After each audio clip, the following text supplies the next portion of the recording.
সত্যের মৃত্যু নেই নাটকের ৪ নাম্বার পর্ব আমরা সবাই দেখে ফেলেছি। সবার মনে একটি প্রশ্ন, ৫ নাম্বার পর্বটি কবে ইউটিউবে আপলোড হবে?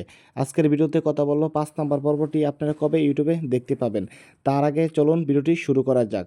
আপনারা যারা আমাদের চ্যানেলে নতুন তারা অবশ্যই আমাদের চ্যানেলটি সাবস্ক্রাইব করে রাখবেন। আমরা ৪ নাম্বার পর্বে দেখতে পাচ্ছি ২ বার যখন বাড়ি থেকে রেডি হয়ে যায় বিয়ে করার জন্য, তখন কিন্তু তাদের মা রাজি হয় না বিয়েতে যাওয়ার জন্য। আসলে বড় ভাই ও ছোট ভাই একসাথে বিয়ে করছে এক ভাই, তাই জন্য তাদের মা অনেকটাই রেগে যাচ্ছে যে কেন ২ ভাই একসাথে বিয়ে করতে হবে।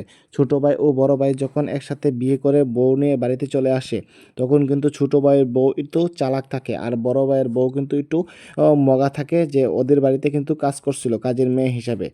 আপনারা দেখতে পারছেন যে কাজের মেয়েকে কিন্তু তারা বড় ছেলের বউ হিসাবে গ্রহণ করে কখনোই নিবে না। তারা কিন্তু তাকে অত্যাচার করবে। আর এই অত্যাচার করার পরে কিন্তু কাজের মেয়ে এই বাড়ি থেকে চলে যেতে পারে। ৫ নাম্বার পর্বে আমরা দেখতে পারবেন। আপনারা কি করলে ৫ নাম্বার পর্বটি সবার আগে দেখতে পারবেন। আপনারা যদি আমাদের চ্যানেলে নতুন হয়ে থাকেন তাহলে অবশ্যই আমাদের চ্যানেলটি সাবস্ক্রাইব করবেন। আর এই ভিডিওতে আপনারা অবশ্যই জানতে পারবেন যে ৫ নাম্বার পর্বটি কবে ইউটিউবে আপলোড হবে। আপনারা এই নাটকের ২ থেকে ৩ দিনের ভিতরে কিন্তু আপনার ৫ নাম্বার পর্বটি পেয়ে যাবেন।